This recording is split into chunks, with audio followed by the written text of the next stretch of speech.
Voilà, Ingeta, Bana Congo, Bokota. On va faire une petite lecture. Faut mi balé kaka. Ko senga la bande konyoso. O baza kolanda biso. Baebake. Mboka isa biente. Vraiment l'air est grave. Situation mboka isa grave. Et ça demande à ce que chacun là où il est puisse mobiliser. Chacun là où il est puisse prendre conscience. Il y a la situation les Kanambo Kanabiso. Nous sommes aujourd'hui le 28 juin. À 2 jours, il y a les 30, date à manifestation où ils ont proclamé Nambo Kanabiso le 30 juin. Il y a les jours où bah Koko Nabiso, bah Papa Nabiso, bah Yaya Nabiso, bah Noko Nabiso, bah Bundaki pona Nabiso, mabela ba Koko. Pour que to longwa na maboko ya bapaya, to longwa na maboko ya banguna. Yango wana pe sali ke lelo biso oyoyo na mawa na bolingo toza na ngona mboka pour na 60 ans ya indépendance na biso. Ça fait un moment que tozo mobilisé par rapport à la journée oyoyo la société civile. Au pe kangami na ndeko Christopher Ngoina bandeko ebele pe baza ko mobiliser ba emboîter pe les pas parce que tokoka ko supporter jusqu'à 60 ans d'âge, to continuer qu'on allait toujours manipuler, qu'on allait toujours contrôler par une dictature familiale financière ou économique oyoyo baza ko verrouiller vie à batu ebele à ba millions de Congolais. Donc il était plus que temps un certain moment biso ba va biso ba namboka tozo ba initiative tozo ba décision oyoyo tozui ya kondima ba risque nyonso ya ko mobiliser Congolais partout ici Kazali. Je pense que notre message n'a pas été compris au début tant bandaki ba mobilisation oyoyo et tout le monde salaki o et salaki comme tolé na niveau de diaspora, mais je pense que maintenant au fur et à mesure to poussani le bakomo capter pe bakomo comprendre le sens il y a des marches na biso. En tout cas, je suis désolé, non, ça, la voiture, parce que, na Outikoya, j'avais prévu à 19h30. Bon, les temps à côté, na bureau, na bon, c'est moi, bordel, tout ça, et aux attend. Donc, il fallait qu'il y ait une salle en haut pour que, après ça aussi, bon, comme à 19h30, 20h, il faut qu'on passe à table. Donc, non, moi, temps mouké. Na beau pena, zoamino, temps mingi, parce que, le bézamou, ça, la raison pour laquelle, en tout cas, la salle, on a voiture, tant on a zongi, vite fait. En tout cas, bon, excusez, on a pas condition, et ça, tout ça là on a côté pratique quand on arrive on peut faire directement sans se prendre la tête yako bon ça va à disposition et consort. Donc voilà, en tout cas moi résumer un peu pour na ko s'excuser bande ko dans les 30 binomoko boyoki ba tumsusu ba kosala ba messe ya ba action de grâce ba msusu ba kosala ba cérémonie pour na ko commémorer bande ko o ba bundaki Congo, donc chaque structure, bon, et puis on va rendre na biso na niveau diaspora, tous en structure mon côté que il y a ba combattant non, ba combattant ils a ba résistant ba combattant ils a identité oyoyo appartenance dans une grande communauté et grande communauté wana eza composé na ba mouvement ebele na ba structure ebele. Donc batu na batu ba sali choix au bango ba moni ndenge ba ko s'organiser yana ba msusu ba lobby ke bon il faut une messe et action de grâce pour na ko rendre senga présence sans nzambe batela molimo bato ba kufi batu msusu ba sali ba cérémonie na bango les 30 au pe bango ba okende ko honorer bato na ndenge ba bundaki. Mais nous considérons qu'aujourd'hui la meilleure façon qu'honorer bandeko o bakufaki o babundaki wana ya ko continuer bitumba o bango batikaki parce que bitumba na bango esilité to ko honorer bango mukolo bitumba ko sila to ko honorer bango mukolo oyo mboka ne ko zala libérer et mboka ne ko longa na bapaya yango moni bisope. Nous avons focalisé ba action na biso na diaspora te to tie ba action na biso plus na niveau ya Congo ya mboka parce que kuna qui passe ezali kuna nde esika bakoko babundaki kuna nde esika bandeko bazali kuna nde esika bitumba ezali. Donc raison pour laquelle bozomona toza un peu mingité na niveau diaspora parce que la diaspora est aussi disparate. La diaspora eza na ba couche ebele ba force ebele eza na ba oyoyo ba porter combat on est à les 30 juin le 27 le 27 pe ba manif msuza qui prévu na Congo bato pe ba porta qui combat ya marche ya ba action ya le qui bango bandeko Christian bango pe bazaki na logique ya ko bundisa na terrain parce que ce qui est important aujourd'hui ce n'est pas de chercher avoir une autorité dans le niveau de diaspora, toi, Kobima super combattant ou grand combattant. Ce qui est important, c'est le résultat. Et le résultat palpable, c'est Nakati Mboka. Donc, le travail au niveau de la diaspora, nous allons le faire parce que nous savons le faire au moment opportun. Mais maintenant, les biso, ce qui nous prend vraiment plus la tête, c'est que il faut peuple wana à Longwa. Naba scénario au bakomi ko imposer. Il faut peuple wana à se libérer. Et nous sommes en train de provoquer bah occasion bah moyen qui permettre peuple na biso à téléma. Lelo oui to comme un clivage mon comme balé. Hein, clivage des alliés entre la Mouka na coalition FCC Cash.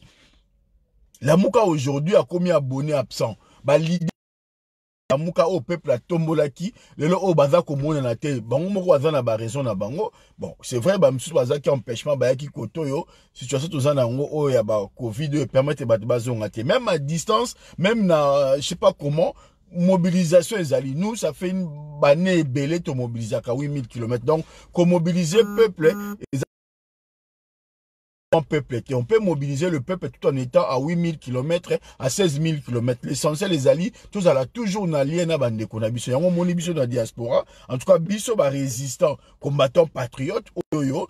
Doyebi o po lelo identité wana eza ya mutu nyonso o ya yebi na zanani. Donc voilà, moi ba sala ki choix. Nous avons fait le choix de travailler directement avec le pays parce que c'est là viendra la libération. Et tout il y a un principe, il y a qu'on continue à action ça fait 23 ans, on ne fait que parler, on fait qu'organiser les choses ici, on fait de moins en moins en Mboka, quoi transmission exacte, lien exact, synergie exacte, tout ça la 50 ans à Bitumba, au kaka ya kuganga na niveau diaspora. Et maintenant, à un certain moment, il faut tout mettre à ça là. Na mboka to meka ko booster ba les choses na mboka na ndenge o nzamba pesi na maele o nzamba pesi yango to senga bandeko nyonso ba rejoindre dynamique aux en place parce que le 30 juin il y a une grande manifestation o eko tambola eko zala na Congo mobimba. La manifestation ko sala le 30 et ali pona ko mettre terme d'abord na coalition FCC Cash o lelo zali Afdel bis. La priorité c'est ça. La priorité, faut le peuple congolais à rompre silence naïe, à téléma, à l'obaki, ça suffit. On ne peut pas continuer à faire souffrir le peuple. On ne peut pas continuer à permettre à ce que des familles politiques ou des individus ou des familles culturelles ou quoi que ce soit ou bolingi et Tangamboka Mobimba en otage. Le peuple souffre. Le peuple payé comme il suspendu n'a pas tension. Le FCC n'a cash. Et il n'y a que le peuple au Azali arbitre, au Azali peuple Mokozi qui viendra mettre en terme na babilo kwana. Donc, l'essence ya bitumba biso lelo oyo yango wana. L'essence ya mobilisation toza nango lelo yango wana. Zaka eloko moko peuple telema bengana FCC. Peuple telema bengana cash. Peuple telema récupérer honneur na yo ki bokonzi na yo. Bandeko na ngai il faut to telema. Bandeko na ngai il faut to mobiliser ba famille na biso. Ba o bako kwea pona mabela Congo bako kwea. Ba o pe bako tikala. Toko souhaiter liwa ya te. Mais toko zwa libération ya Congo te, so ki peuple a telemité. Toko zwa libération ya Congo te, so ki peuple a bunité. Tozana ba opinion oyo et cause à la contradiction. Biso to mekaki et on va continuer à le dire, il y a qu'on lutter contre la dépravation, il y a culture na biso. Et to mona ki bitumba oyo ezalaki ya coalition FCC Cash, il y a Afdel bis et ali ya ko détruire identité na biso pour pas effacer existence na biso. Notre combat aujourd'hui ezali soubassement na yango na bitumba oyo salami na Kivu. To moni ndenge bandeko baza ko bunda na Kivu. To moni ndenge prise de conscience ezaki na Kivu, to moni ndenge nini ba mai ya bashi ba bembe ba nande ba telema ki po ba bundela mabele ya bakoko parce que ndeko na ngai poto za la congolais toza ko s'identifier na mabele moko boy na ba tribu moko boy na ba ethnie moko boy yango ne zo la ki congolité na biso ceux qui yo zali ko bunda ko défendre mabele ya Congo parce que za originaire ya place moko ceux comme moni mutazali ko pekisa yo olobe sika oyo wuti o défendre sika oyo wuti na intention ya kozala mabe contre baninga te parce que il y a deux formes de tribalisme. Le tribalisme oyo permettre mutu à s'identifier na organisation sociale oyo identitaire et à mabete. Mais tribalisme comme mabe otolobaka tutizango de manière péjorative ezalaka mabe parce que ezali un groupe d'individus au balingi ba s'accaparer na eloko ezali bien collectif mais pona tribu moko be ou baza na intention ya ko dominer ya ko nyokola to ya ko écarter batu mususu na o ezali organisation sociale commune. C'est ça la différence. Et nous, notre démarche est à l'inverse. Tolingi maintenant, bah diversité ethnique et tribale tozali nango et se converger dans la nation. Mais chacun a gardé bah repère, chacun a trouvé place naye na eloko ezali ensemble. Parce que le mieux vivre ensemble, c'est la construction, c'est l'acceptation de l'autre. Oaza na capacité qu'on dit ma mutu denga zana ma benae na ba ni na ete akoyebate. Mais poko yeba ma bena bola muya moninga photo lobela yango. C'est le travail que nous sommes en train de se faire. Et je vois encore une confusion, un débat sur le né Congo n'existe pas, les bas Congo, ceux qui n'ont pas habité. Bon, tout ce qui est né Congo, tout ce qui est Bena Congo, je vois que ça.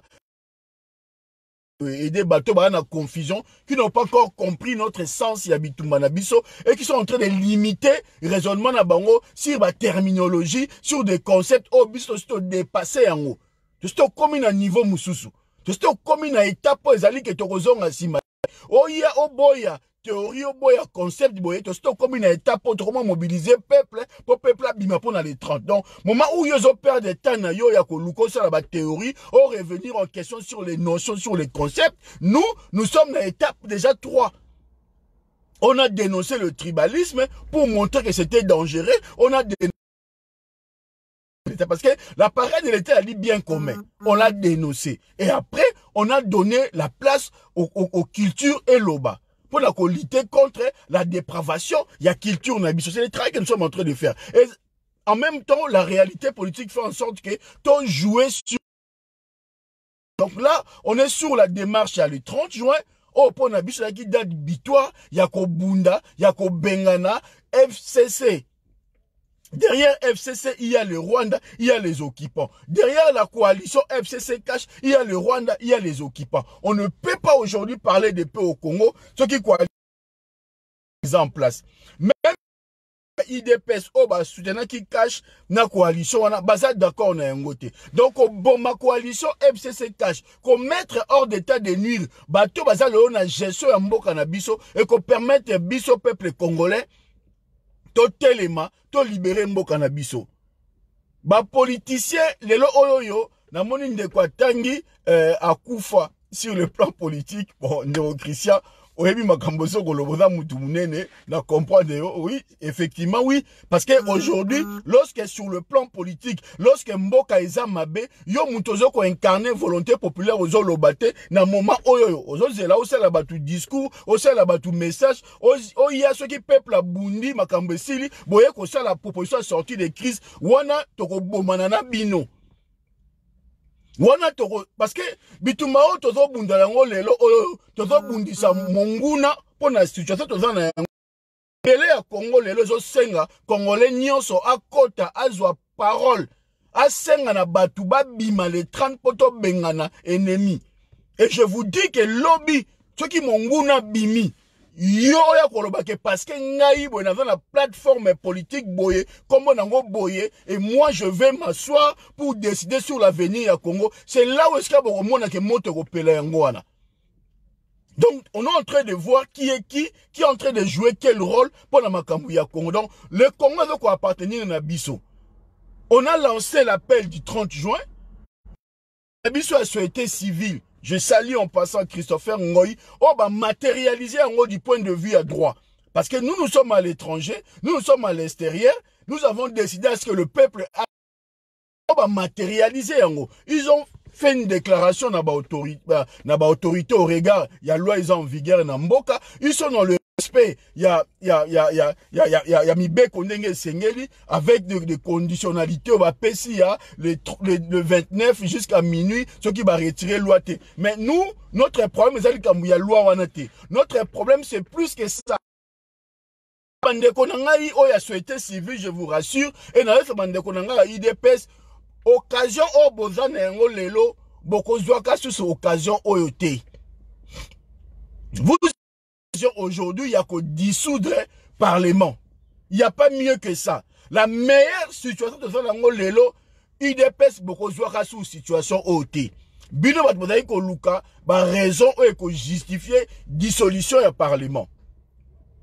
Oui, hier, apparemment, le Premier ministre Nabino ya occupation a manifesté qu'il va venir ya kolongwa.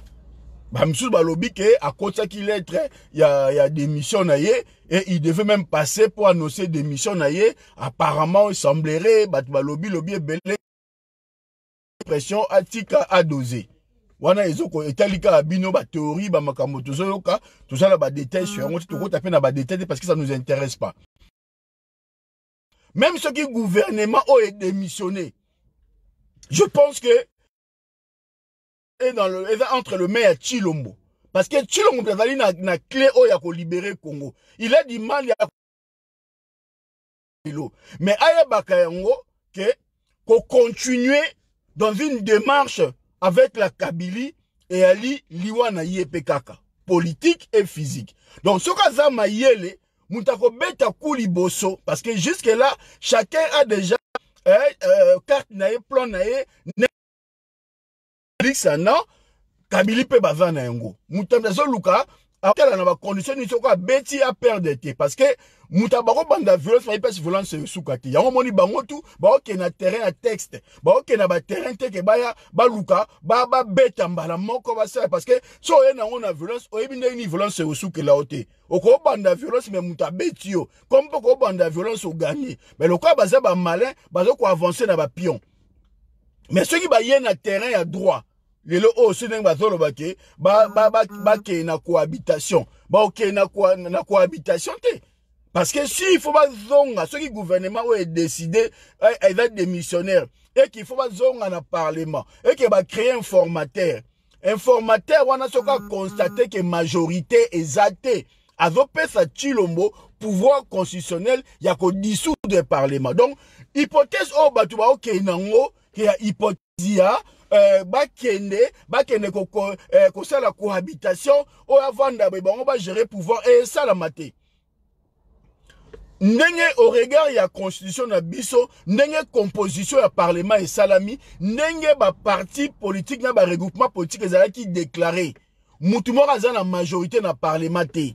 Là je parle en tant que politologue surtout que na principe ya droit donc ce qui lelo o est comique président de la République a bimisa informateur pour aluka majorité informateur wana o ya kocha akozongi c'est que majorité zate et ce qui majorité zate et puis si président a pouvoir il y a ko dissoudre le parlement même ceux qui crise zate parce que au regard il y a surtout ça la ngwe belé boé et ça na ba paramètres o so boké na histoire ba jurisprudence allait belé na Italie ba jurisprudence allait belé na surtout na Israël ouais so otala ba ni na bango c'est ce côté ba vendre ba perdre des majorité zate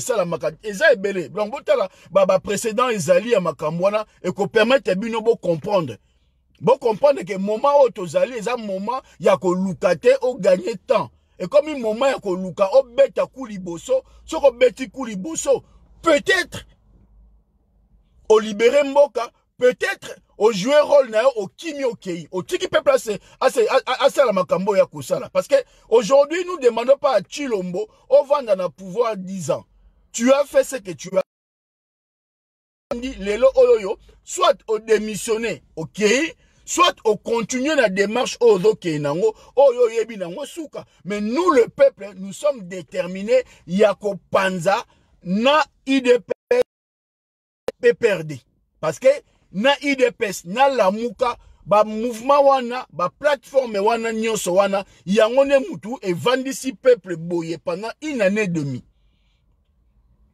Mutumoka lamuka koya kolobana ngai teke oui bango lamuka ba sauver to ba aider peuple na zéro na côté. Tout ce qu'il faut comme des déclarations là, on en a marre de vos déclarations. Ba analyse na bino ba théorie na bino ba proposition ba sortie de crise, il y a moins de solution té. Mais bon comme on a lobby ce qui peuple a bimi libanda bango ne ba luka ba ko bima au devant de la scène. C'est là où to bandasko combat biso na bango. C'est là où nous disons que lorsque nous sommes en train de se battre pour que le peuple en abima, ton moni leader a telemi pas contre la makambo. A telemi pas au engagement. Bango tu va vendre les mains qui sont en train de regarder comment les autres vont faire, comment les choses vont se passer. Et lorsque les choses ils vont vouloir chercher à récupérer la main. Et nous le savons. Et nous sommes en train de préparer le plan B. Et c'est cette troisième force où on est allés. Tozali bana mikete to koli mandefa pembe bimi, on a été à l'université, on a pratiquement tous le même diplôme, pratiquement la même université. Mutumawa roya ko lobisa mutazate. À un certain moment, on a cru à certaines personnes, à un certain moment, on a cru na ba respect de Nes, ba droit de Nes to dans lango ke mukolo ke le to chona sima. Mais tu te rends compte que parmi nous, il y a pas mal de gens oyoyo, bazan la logique ya ko bundela Congo te, mais bazan la logique ya ko bundela Kota la carrière na bango. Donc, bino bossa le sale boulot, ceux qui vont commis liboso, allez, ya telemi liboso à récupérer. Donc, nous sommes dans un combat, nous avons compris le mécanisme, et nous avons engagé biso. Beaucoup nous voient sur les réseaux sociaux, et ben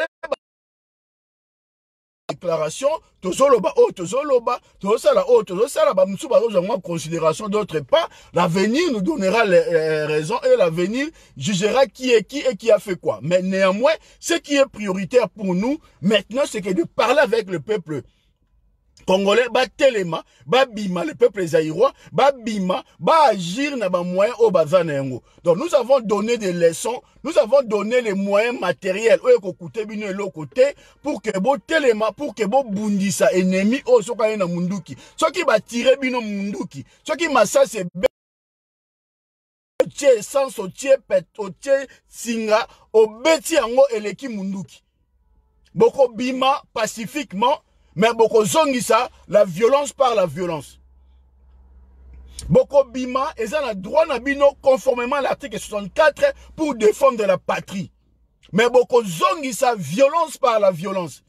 Ce qui va beti bo beti. Ce qui va tirer munduki bo tumbi. Ce qui va tirer munduki mutakufi bo buki bo pandinyo surtout. Mais beaucoup bima dans le respect. Beaucoup bima, beaucoup marcher pour la mabele nabino. Beaucoup marcher parce que vous avez que le Congo et parce qu'on n'a pas d'autre choix.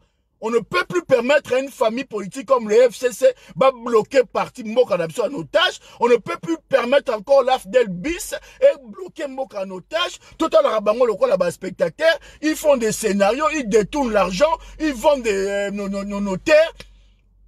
Ils sont en train de privatiser nos entreprises publiques. Oh, bango, ba part na bango. Et biso to komi loko la banamike ba zoba, total la bango. Donc, il est plus que temps à ce que le peuple congolais en ce moment à comprendre que le oyoyo, oui, il y aura un moment, on a un projet des sociétés qui a porté sur le fédéralisme. Nous avons mis ça sur la table et ça va nous servir.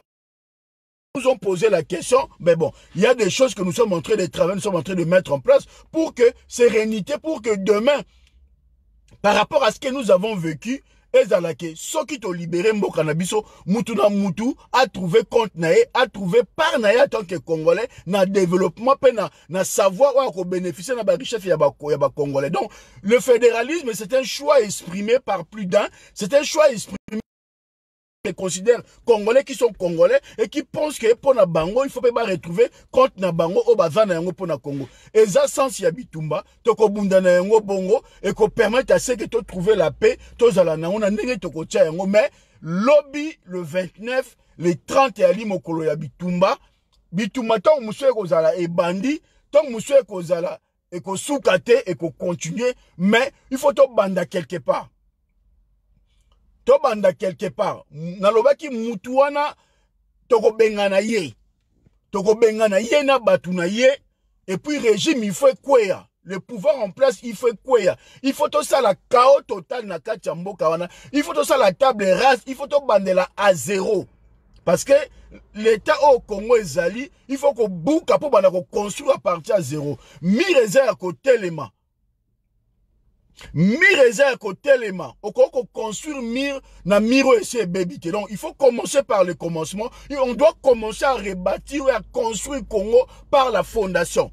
Mais pour commencer par la fondation, on doit tout raser. Et c'est les 30 et à 8 jours où le peuple a Kobima pour raser Nyonso sur son passage. Le peuple congolais, le régime en place doit tomber.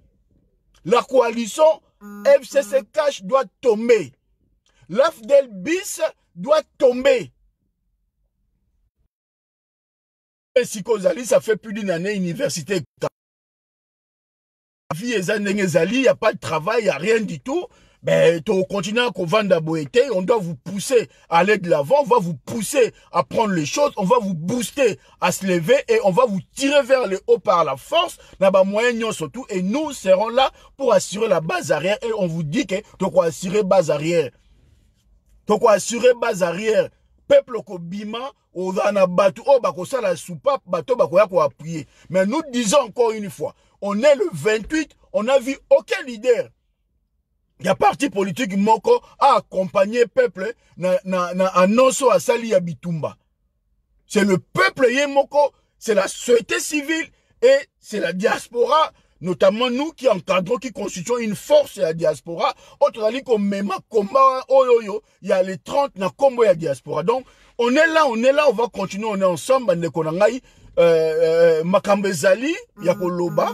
Mais Makambo Ezali à Koloba, je pense que j'ai pas forcément envie de rentrer dans le détail.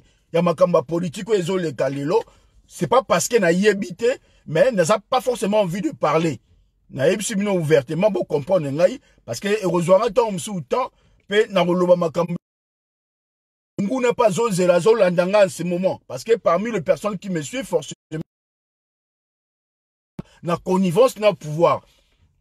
Bah, la peine a besoin qu'on tâtonne, qu'elle va se passer les 30. Parce que, condition où la société civile a payé bango jusqu'au 29, nous ne sommes pas d'accord avec ça. Et là, qu'il a les condition T. Notre démarche, c'était les 30, le peuple sort et ils en découdrent une fois pour toutes ma Sili. Et ils nous ont ramené. Bah, il y a un discours, oui, les conditions que va retirer, l'eau qu'on a bango. Ce n'est pas ceux qui va retirer l'ouawana, misère, il y a peuple aussi la T. L'instabilité ou bah tension autre dans la on a bah institution et aussi la té. Bah tension difficulté sociale aussi là lorsque le régime va tomber. Donc pour l'instant, to ebisi bande qu'on a biso oyoyo il y a société civile, Christopher Ngoyi, notre démarche c'est que le 30 est symbolisé la libération au Congo. Et dans la date où il faut mettre fin na combat ya combat na biso na AFDEL, la présence à AFDEL na kati mboka na kati ba institution na biso. Donc l'engagement boye ko emboîter les pas à une action qui a été mise en place, mais bo emboîter les pas wana boye ko tie la biso et pin moko boye oyoyo et ko risquer et de na biso et ko risquer et à la frein et on va vous tenir responsable. Hein? Bon, on a communiqué beaucoup ça là, la manière vous allez communiquer encore davantage, il faut faire attention parce que la situation au Congo, il y a loi au Oben Mina depuis une semaine. Donc la crise que nous vivons, elle a plus que ça. Hein? Donc lorsque l'initiative a Boezouami, il y a la logique, il y a une modestie parce que le pouvoir qui est en face, le FCC a violence. À Takaka, à Vansaka. Donc, il faut qu'il y ait du répondant. Et le répondant, c'est le peuple. Moutou oya ko couvrir ba bêtise moussous oya politicien sur ba ça les akara peuple. Mais le peuple est là aujourd'hui, Aza accompagné, Aza guidé. Le peuple est là aujourd'hui, il va se battre, il va sortir dans la rue pour combattre l'ennemi. Mais le peuple wana, le politicien, bah Kangi Maboko, ils observent comment les choses vont se passer. Ezala la mouka, ezala la cash, ezala oh ce qui a wapi. Maintenant nous on se bat avec le FCC qui constitue le noyau fort. Il y a coalition FCC Cash. Et ce qui FCC quoi, la coalition va tomber. Ce qui FCC quoi, le pouvoir en place et à la présidence, les institutions vont tomber et le peuple va récupérer la situation. Et donc, notre aujourd'hui, combat na biso, ezali, ko boma, coalition wana, ko boma yango, coalition FCC cash, sachant que la force motrice, il y a coalition FCC cash sur le FCC. Donc, ezaka ka individu Kabila mtoto lukate, mais le système vie politique, na vie sociale na Congo, neto ko bundisa yango le 30. Donc, ba maman bozo ba précaution na bino le 29 lobby, bozo ba disposition, le 30 to lobby mutunyo sa rozali banda to rozali banda parce que il faut to lobana stop. Na FCC cash, il faut tout le pouvoir en place et l'ongwa et dégager et c'est le peuple qui va le dégager et c'est parti de là. On a récupérer territoire par territoire, province par province, jusqu'à ce que Mboka na biso et Kozonga na maboko na biso et tokoyeba comment on va identifier qui est qui. Papa, ce qu'on va identifier, c'est ton problème. On revend na bibanda, on recôte na Congo te, on kozwa carte à identité à Congo te. On se situer et tu vas nous dire aux Congolais à wapi. Bino bato bolata ba kombo ya ba Congolais, bino bato bo mi benga ba Congolais, bolingi koyoka likamtozolo bate, il y aura un moment où ekozalake, ceux qui yo ebi ko s'identifier, te sont ali Congolais à wapi. Eh ben je crains na répertoire auto bimisa ba Congolais au risque zalate. Et là on va pas rigoler. Donc tant de zolo bana mutuke mutu ya wapi identifie-toi, luka ba repère identitaire na yo, luka ba repère culturel na yo pour que lobby o se situer. Ceux qui ont comme une blague, vous l'avez vu ça dans le procès, il y a caméra comment, lorsque bah prévenu, bah témoin, bah tout bah on les obligeait à s'identifier. C'était une manière pour comprendre un peu sans s'y habituer. Donc, à quelque chose malheur est bon parce que procès wana, la manière dont les gens se sont identifiés et permettre bino de comprendre sans s'y comment on a exemple moko probant. Donc voilà, Congolais si vous allez ce télémi, yeba ke moment ezali ya bitumba et ali moment ya kozonga simate. Nous, on est là, on va se battre pour la patrie. On se bat, on se donne pour priorité makambu ya Congo, mais makambu ya Kofi tobosani yangote. Comme je dis, na mikolo ezakoya même na zoro déjà tout la neni tout travailler, on commence à actualiser, à résumer les choses d'ici peu et aussi là, on va saisir d'abord les politiques français sur la situation. Donc solo là, na parti politique il y a pouvoir. Et puis toko solo là, na parti politique il y a opposition. Et je rappelle encore une fois que na France le premier parti en opposition, c'est le Rassemblement National. Il y a Marine Le Pen. Siège nango est dans Nanterre. Et c'est qu'un concert à Kofi Gobeta. Adversaire, il y a un président français. Donc, on va écrire, on va saisir la République en marche, où ils allaient parti au pouvoir. Et puis, on va saisir aussi le parti d'opposition, où ils allaient Marine Le Pen. Si le parti au pouvoir en place a utilisé influence naïe pour concert et bêta maté, et aux ala bien.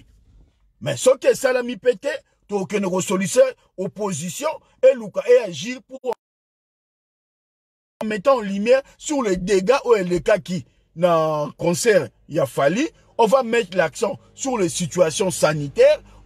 Tout le monde Congolais, koufi et belé à partir à concert. Ba risque ya propagation ya maladie et s'il peut kakaté, ba mesure barrière ezali toujours et donc nous allons tout faire pour que concert wana et simbate. Et puis batu ya plan B bakoya, batu ya plan C bakoya ko sala. Donc bande konangai komeza bien, komeza ka ndenge zalaka. Ne bozo mona nest na Paris batu ba sala ba réunion, batu ba sala boy. To fonctionne à bongo. Tous ensemble depuis makambo belé. Bah, témoignage belé, on fait des actions communes. Ceux qui actions bien, chaque mouvement est. Ceux qui pas actions bien, mouvement na mouvement et zongi na angle na donc comment ils ont divisé résistance ils ont divisé boyebi bilongi, boyebi muta mutelo kwa salaka, boyebi muta mutelo kwa ayebi ko sala. Donc sur ce point là, nous allons continuer à travailler directement pour mobiliser le peuple et ça choix depuis Makambeleki. Et puis, nous allons continuer à travailler pour empêcher le concert à Kofi. Batumoussou proposer bakende ko solana Kofi pour faire un concert. Et ça bango. Donc, bon comprendre biso. Donc, bota la biso, so au moninga, bo moni Zoro, bo moni Stema Nzembo, bo moni Ipo Waiza, bo moni Gaya Maton, depuis bo moni Jenny na bande kwebele o bazana biso, to kota forcément na ba détail te mais na tangi ba figure wana o eza na France, o eza ba figure emblématique, o boye bien on a carte France. Donc voilà. Donc ba action tozo sala, to continuer à ko sala yango, ne bande ko ndenge toza toujours la kangana amuta peuple mokonzi batu musu bana pe na ba mouvement na bango tout puissant Congo ya Stema Nzembo Zoro renaissance du Congo Ipo Waiza peuple mokonzi. Donc lorsque nous parlons, lorsque nous travaillons, c'est zali ba débat force oyo esalaki makambu na tango Félix ayaki awawa. Donc c'est nous qui avons demandé ba manifestation et to sangana ki biso surtout. Donc pour notre concert, c'était aussi pareil. Donc côté wana peuple s'est dérangé té, côté wana peuple a mis tungisa maté. Donc voilà, dans le concert, il a fallu, on sait, mouvement, manifestation. Donc nous, on continue à être là. Donc tout ça, on a besoin de la kisate. On a l'habitude de travailler comme ça. On a l'habitude de yoka makambo à gauche et bimine à droite. Tout ça, comme on a la polémique na biso. Et ça, la question existait. Tout il faut passer la polémique pour bazar. Nous, on n'a plus ce temps-là. Nous, on est dans le concret. Et le concret aujourd'hui, c'est de travailler avec le peuple à Kin pour le peuple à Téléma. Réunion, conférence, conclave, to sala yango de toutes sortes. Et puis to sala yango, muta otikala ko sala o eleka et sala mate. Vous allez vous rendre compte que nyoso batu bakoloba, nyoso batu bakolinga basala et salama il y a 10 ans, il y a 7 ans, il y a 8 ans, il y a combien. Donc voilà. Donc les gens ont compris comment le combat fonctionne. Aujourd'hui, ce qui nous incombe aujourd'hui, c'est des actions au Congo. Donc voilà. Donc makambo etali makambo. Biso, on se focalise sur le Congo. Et nous allons continuer à combattre les systèmes, ceux qui baillent, donc on va continuer à être comme ça. Maintenant, Kofi est un agent du système, on va travailler pour le déstabiliser, on va combattre le système comme d'habitude et sans rancune, donc on va continuer à travailler. Donc voilà, Nasuki Awawa, les actualités, en bonne et due forme dans la semaine. Actualité politique, on a besoin d'informations, mais ming na communiquer na tant na ba téléphone na ba inbox. Mais moment où tozali makambo le gars qui na week-end na yebi, mais bon, pour l'instant, j'ai pas forcément besoin, il y a obana olobango ko déterre, c'est pas le but. Donc nous ce qui nous est comble, c'est que peuple abima ebele, azala ebele na kati les 30 pour que mobilisation ils à la makasi. Donc voilà, merci et na pesi bonne semaine à Batunyo surtout. Voilà, fin un week-end en préparer malamou rentrer la semaine qui va commencer demain. Donc voilà, merci. On reviendra sur l'urgence dans Mboka. Merci, ciao.